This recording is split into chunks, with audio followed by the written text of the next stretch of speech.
The storm took at least 18 lives in this county alone. The damage stretches for miles. Worst natural disaster in modern day history in Putnam County. Search and rescue operations underway for multiple people still missing. This is the front porch, and beyond that porch was the home itself. It's gone. It's completely gone. Lamar Redmond's sister and brother-in-law Kathy and Keith Selby both died in the storm. Their bodies recovered 50 yards from their home.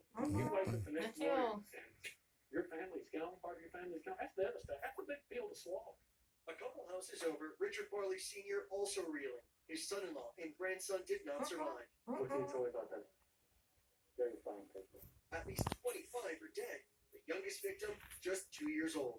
Sawyer Kimberlin died along with his parents Josh and Aaron. But amid the tragedy, harrowing stories of survival. Jean Gregory's husband racing to protect her as the tornado closed in. He came in and he dragged me out the bed and threw me on the floor.